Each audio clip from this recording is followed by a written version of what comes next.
한 2년 정도 다니다가 중간에 신앙적 외도를 하다가 20대 중반에 다시 교회로 발걸음을 들였을 때에 그때의 기독교 서점은 정말 어떤 제게 있어가지고 제 인생에 제 어릴 적에 만화방과 같은 그런 정말 제 혼을 쏙 빼놓을 만한 그런 어떤 신기함 그 자체였죠.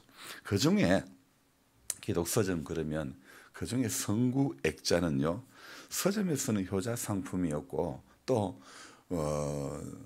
신앙생활하는 교회 다니는 사람들은 성구 액자 그러면 누구나 한두 개쯤은 이렇게 사고 싶어 했던. 그래서 제가 나중에 신학을 하고 부교육자 시절에 신방 갈 때에 주로 이렇게 많이 사용되어진 것이 바로 성구 액자지요.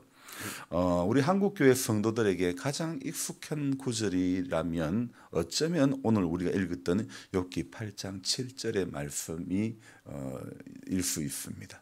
뭐 항상 기뻐하시지 말고 기도하라 그 부분도 있겠지만은 욥기 8장 7절에 내 시작은 미약하였으나 나중은 심히 창대하리라 이 말씀도요. 성도가 운영하는 사업장이나 사무실 한쪽 벽에 또는 큰 교회 주변의 옷가게나 식당에 내 시작은 미약하였으나 내 나중은 심히 창대하리라. 어느 집이든지 뭐 빠지는 집이 없이 그렇게 이런 성구가 걸려 있는 것을 쉽게 발견할 수 있죠.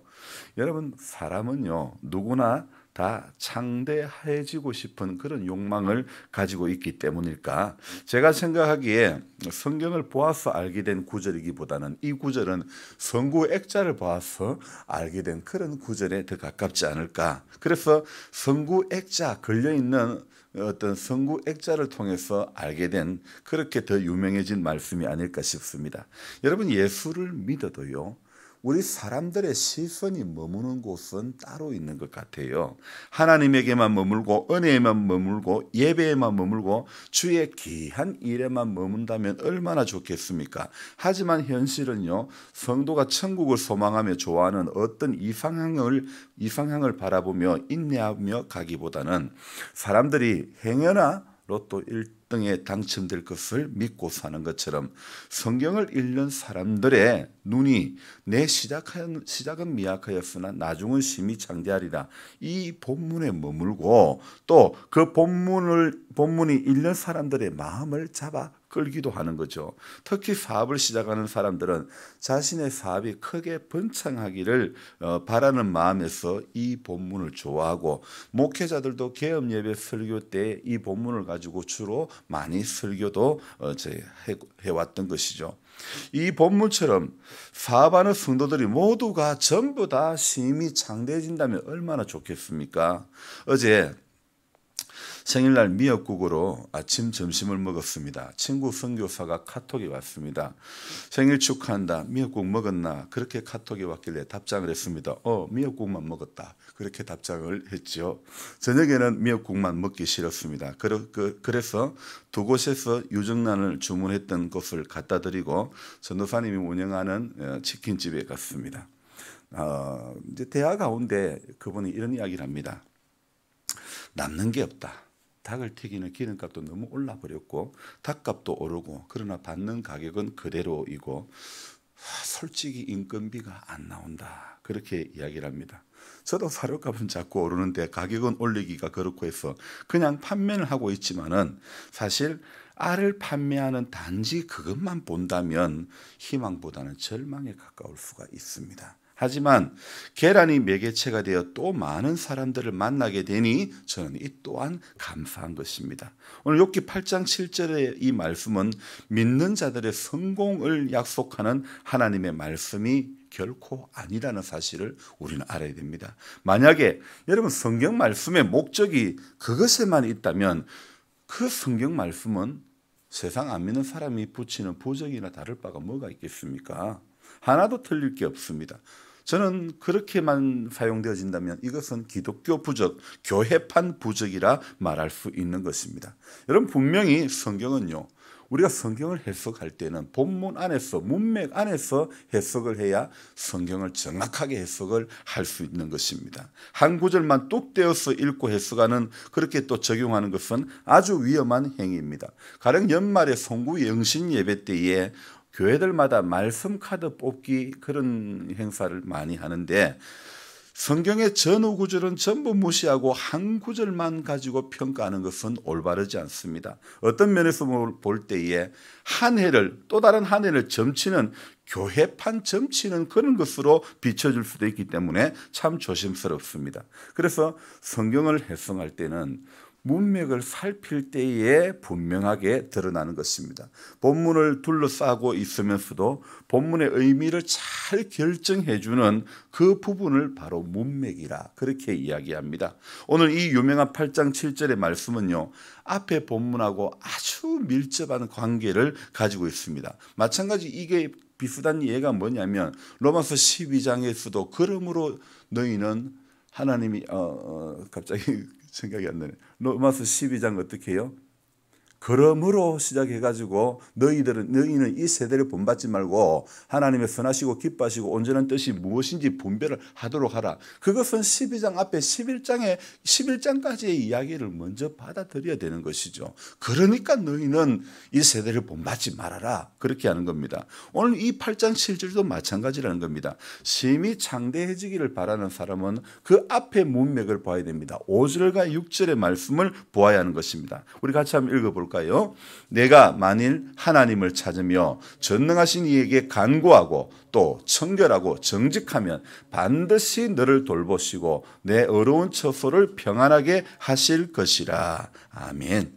여러분, 먼저 나중에 심히 창대한 인생, 그 인생이 되기를 원한다면 먼저 선행되어야 될 게 뭐냐면 네가 하나님을 부지런히 먼저 찾아야 된다는 겁니다. 하나님을 먼저 찾는 거, 하나님을 먼저 찾을 때에 전능하신 이에게 빌고 또 청결하고 정직하게 살 때에 그때에 나중에 심히 창대해지는 그런 은혜를 주신다는 거죠. 자, 그래서 이렇게 할 때에 하나님이 돌아보시고 이렇게 할 때에 하나님이 형통하게 하시고 그 결과가 심히 창대한 결과를 낳게 된다는 겁니다. 그래서 5절 6절을 딱 떼어놓은 채 7절에만 관심을 집중하면 안 된다는 것이죠. 여러분, 성경은요, 문명 한 구절 한 구절만 끼워 맞춰가지고 성경을 해석하면요, 그건 이단이 그런 짓을 하는 겁니다. 아니, 가룟 유다가 자살해 죽었잖아요. 근데 성경 구절에 보니까 가서 너도 이와 같이 하라. 그리고 네가 하는 일을 속히 행해라. 이래 붙여버리면 자살을 조장하는 구절밖에 안 되는 거예요.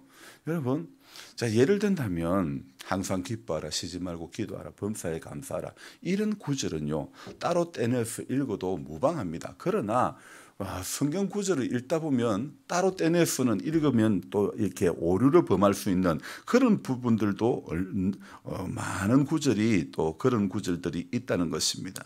그렇기 때문에 성경을요 해석을 하고 성경을 받아들일 때 그런 거예요. 우리가 앞뒤 문맥을 잘 보고 그렇게 생각을 해야 되는 것입니다. 하나님은 오늘 우리 인생 가운데서 창대해질 수 있는 그 비결이 하나님을 찾는 것, 전능하신 이에게 간구하는 것, 청결하고 정직하는 것, 이것이 우리에게 이렇게 먼저 선행되어져야 될 일이라고 이렇게 말씀을 하고 있는 것이죠.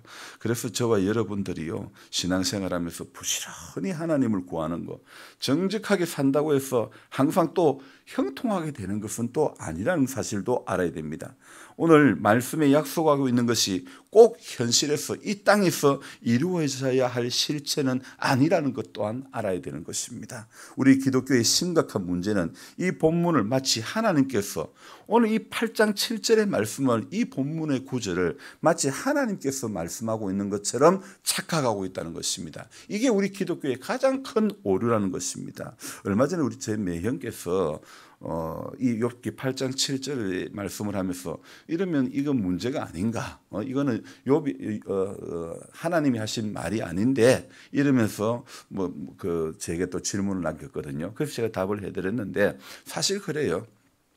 많은 사람들이 이 시작은 미약하였으나 내 나중은 심히 창대하리라, 이것이 하나님께서 하신 말씀으로 알고 있지만은 오늘 8장 1절의 말씀에 의하면 누굽니까? 수아 사람 빌닷이라는 사람이 이제 8장은 수아 사람 빌닷이 욥에게 이야기를 하는 그런 내용이거든요. 그래서 이 지금 8장 7절의 말씀은 빌닷이 한 이야기라는 것입니다. 그래서 이 수아 사람 빌닷이 입을 열어서 이렇게 이야기를 하는데, 자, 그래서 누가 했던 말, 이게 참 중요한 것 같아요. 우리 욥기 이 6장으로 조금만 더 앞으로 가보면요, 이런 6장에서 이런 말씀이 있습니다. 6장에서 욥은 빌닷을 포함한 자기 친구들에게 이렇게 말합니다. 6장 29절 30절 같이 한번 볼까요? 너희는 돌이켜 행악자가 되지 말라. 아직도 나의 의가 건재하니 돌아오라. 내 혀에 어찌 불의한 것이 있으랴. 내 미각이 어찌 속임을 분간하지 못하랴. 이렇게 자기 어려움을 강변하는 욥에게 빌닷은 크게 붕괴를 하고 있습니다. 그가 보기에 하나님은 결코 심판을 굽게 하시는 분이 아니시다. 그러므로 지금 욥이 당하고 고통당하는 것은 그의 죄나 그의 자녀들의 죄의 결과라고 이렇게 생각합니다. 욥은 죄 때문에 하나님을 심판을 받고 있다는 것입니다. 이런 욥이 현재 의 고통과 불행에서 벗어나 창대해지려면 어떻게 해야 되는가? 빌닷의 생각과 말은 아주 타당해 보입니다. 하지만은요, 빌닷의 말처럼 이런 욥이, 죄 가운데 있던 욥이 창대해지려면 하나님 앞에 네가 정직하고 하나님을 이렇게 구하고 또 청결하고 찾을 때에 그럴 때에 나중에 심히 창대해진다. 어떻게 보면 이 말도 틀리지 않은 말 같습니다. 그죠? 그러나 오늘 우리가 타당해 보이지만은 성경은요, 앞뒤 문맥도 봐야 되지만은 마지막 결론이 어떻게 되어지는가도 봐야 된다는 거죠. 그래서 욥기를 정확하게 해석을 하려면 욥기 마지막 장까지 가야 된다는 겁니다. 42장까지 가야 욥기를 정확하게 해석을 할 수 있다는 것입니다. 그래서 빌닷의 말은 또 물론이고 다른 친구 엘리바스의 말, 소발 말 전부 다 있는 그대로 읽으면 전부요 구구절절 맞는 말처럼 다 보입니다. 그러나 욥기의 마지막 장인 42장에서 하나님께서 어떤 결론을 내리고 있습니까? 우리 하나님께서 어떤 결론을 내리고 있냐면 우리가 한번 봐야 될 것 같아요. 하나님의 결론이 중요한 거 아닙니까? 하나님께서 이렇게 결론을 내립니다. 대만 사람 엘리바스에게 우리 하나님께서, 자, 7절입니다. 같이 읽읍시다. 결론. 여호와께서 욥에게 이 말씀을 하신 후에 여호와께서 대만 사람 엘리바스에게 이르시되 내가 너와 내 두 친구에게 노하나니 이는 나를 가리켜 말한 것이 내 종 욥의 말같이 옳지 못함이니라. 그런즉 너희는 수소 7과 수장 7을 가지고 내 종 욥에게 가서 너희를 위하여 번제를 드리라. 내 종 욥이 너희를 위하여 기도할 것인즉 내가 그를 기쁘게 받으리니 너희가 우매한 만큼 너희에게 갚지 아니하리라. 이는 너희가 나를 가리켜 말한 것이 내 종 욥의 말같이 옳지 못함이라. 자, 여러분 봅시다. 하나님께서 오늘 결론적으로 말하는 게 뭡니까? 내 종 욥의 말같이 옳지 못하다. 엘리바스도 3번이나 이야기하고 빌닷도 3번이나 이야기하고 소발도 3번 여러 번 다 이렇게 이야기를 하지만은 구구절절 다 옳은 말 같고 오늘 이 8장 7절의 시작은 미약하였으나 나중은 심히 창대하리라. 그 앞에 구절처럼 하나님을 찾고 정직하고 청결하고 그러면 심히 창대해지는 것 타당한 말 같지만은 그러나 하나님의 결론을 알아야 됩니다. 하나님의 결론은 뭐라고요? 하나님은 오늘 이 세 친구에게 너희들의 말이 욥의 말같이 정당하지 못하다. 하나님은 말 잘하는 구구절절 맞는 말 같지만은 너희들의 말은 욥의 말같이 정당하지 못하다. 그래서 너희는 수송아지 7과 수양 7을 채해가지고 내 종 욥에게 가서 번제를 드리라. 내 종 욥이 너희를 위하여 기도할 것인즉 내가 그를 기쁘게 받으리니 너희의 우매한 대로 너희에게 갚지 아니하리라. 너희가 나를 가리켜 말한 것이 내 종 욥의 말과 같이 정당하지 못하다. 하나님은요 오늘 이 7절 8절에 두 번이나 내 종 욥의 말과 같이 정당하지 못하다. 그렇게 말 잘하고 구구절절 맞는 말 같아도 하나님의 결론은 너들 말은 정당하지 못하다. 너들 말은 아무리 맞는 말 같아도 아니다. 하나님 그렇게 빌닷과 엘리바스 소발에게 진노를 하고 계시죠. 그들이 하나님을 가리켜 말한 것이 욥의 말하고 다르다는 것입니다. 그래서 하나님의 결론은 너들 우매하다. 너들 우매하다. 여러분 우리가 아무리 똑똑한 채도요 하나님 보실 때는 참 우매한 인생들이라는 겁니다. 그래서 그들의 말이 옳지 않다. 이것이 바로 하나님의 최종적인 판결이라는 것을 우리는 알아야 됩니다. 여러분 우리 사실 똑똑하다고 잘났다고 말하지만 하나님 보실 때는 뭘까요? 도토리 기저귀밖에 안 되는 거예요. 그게 그거라는 거예요. 또찐 개찐이라는 것밖에 우리 안 되는 거예요. 그럼에도 불구하고 어떻습니까? 엊그제 어떤 장로님들하고 한 2시간 가까이 이야기를 했는데 사실 우리 교회 안에서 신앙생활을 한다지만은 따지고 보면 교회 안에서 직분놀이 한다니까요. 직분놀이 하는 경우가 참 허다하다니까요. 여러분 교회의 직분은 섬기라고 주신 직분이지 직분놀이 하라고 주신 직분이 결코 아니라는 거예요. 그래서 저와 여러분들은 오늘요 하나님께서 두 번이나 7절과 8절에서 너들 말은 욥의 말같이 정당하지 않다. 하나님의 관심은요 오직 욥. 우리 하나님의 관심은 오직 예수 그리스도에게 있는 것입니다. 오늘 그래서 욥기를 통해서 또 그리스도를 발견하게 되는 것입니다. 그래서 오늘 8장 7절과 관련해서 무엇을 알려줍니까? 이 본문에 담긴 빌닷의 말 역시 정당하지 않다는 것입니다. 하나님은 이 본문을 포함한 빌닷의 모든 말이 정당하지 않다고 선언하십니다. 하나님께서 정당하지 않다고 선언하신 것을 마치 하나님의 약속인 것처럼 받아들이고 성도들이 내 시작은 미약하였으나 내 나중은 심히 창대하리라. 자기 좀 복받을 것만 같은 뭔가 잘 될 것만 같은 기독교판 부적에 휩쓸려 가지고 이런 구절만 암송한다면 여러분 이건 우리는 아주 큰 오류를 범하고 있는 것입니다. 하나님을 잘 믿고 경건하게 사는 어려운 자에게도 분명히 욥기가 보여주는 건 뭐냐면 하나님 잘 믿고 어렵게 사는 사람도 뭐 할 수 있다? 고난 당할 수 있다는 것을 보여주는 것이 욥기 아닙니까? 욥의 친구들은 하나님의 공의를 앞세우며 하나님은 범죄한 자들을 벌하시고 경건하고 어려운 자에게 상을 주시는 분이다. 그렇게 생각했습니다. 하나님께서 공의로운 분이라는 것은 옳은 말이긴 합니다. 그러나 우리 분명히 알아야 될 것은요. 의인들이라고 해서 항상 형통한 것 아닙니다. 교회 나오면 잘 됩니다. 전도 멘트로 여러분들 교회 나오면 건강하고 뭐 그런 이야기 하는데 그렇게 말씀하시면 절대 안 됩니다. 교회 나와도 아파 죽는 사람이 있습니다. 삶 망할 수도 있습니다. 안 될 수도 있습니다. 어려움 당할 수도 있습니다.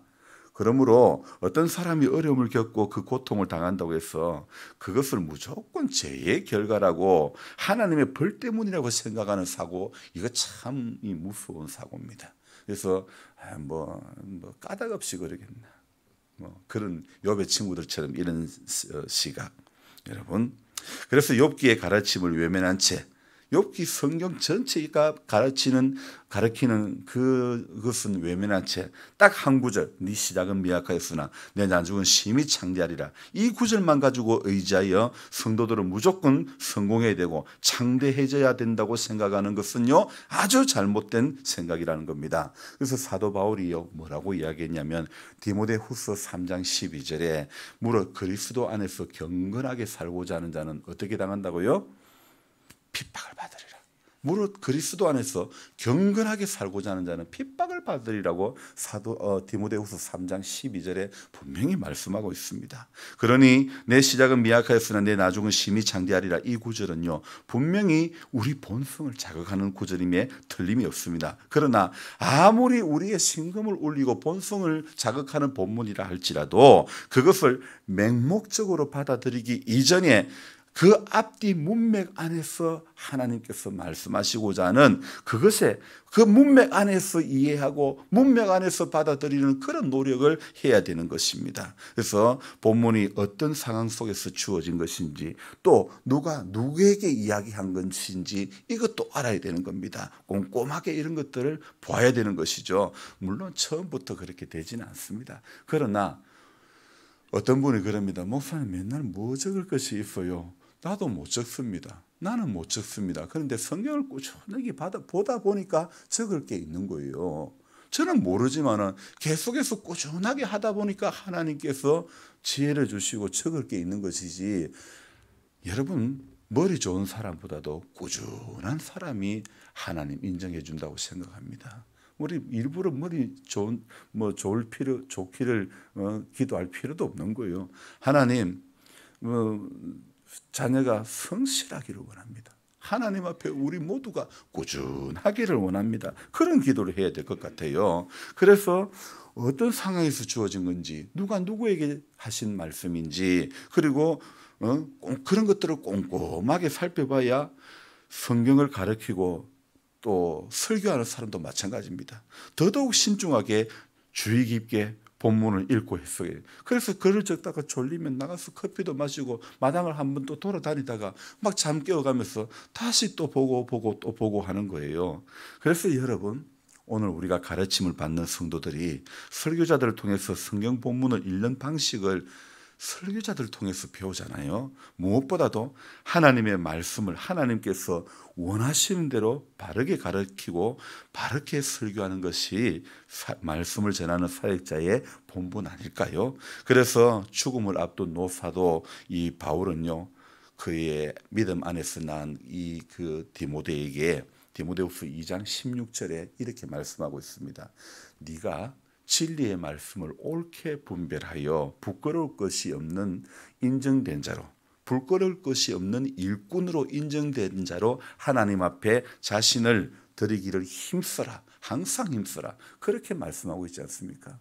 노사도, 이 늙은 사도 바울이 디모데에게 보내는 편지의 끝부분에 끝자락에서 네가 진리의 말씀을 옳게 분별하여, 우리 하나님의 말씀을 옳게 분별해야 되는 겁니다. 옳게 분별해야 부끄러울 것이 없는 일꾼으로 인정된 자로 자신을 하나님 앞에 드릴 수가 있다는 것입니다. 여러분, 그래서 성경 읽을 때 하나님 분별의 은혜를 주옵소서. 말씀을 들을 때도 분별의 은혜를 주옵소서. 요즘 얼마나 많은 유튜브의 영상 설교가 많이 나오는지 모릅니다. 그러나 분명히 알아야 될 것은요, 분별의 영이 있어야 되는 겁니다. 귀를 현혹 하는 것이 따라가면 안 되고, 눈을 현혹 하는 것이 따라가면 안 되고, 오늘 자기 생각이 다 맞다고 옳다고 하는 욥의 친구들 엘리바스, 빌다, 소발, 이런 사람이 얼마나 많은지 몰라요.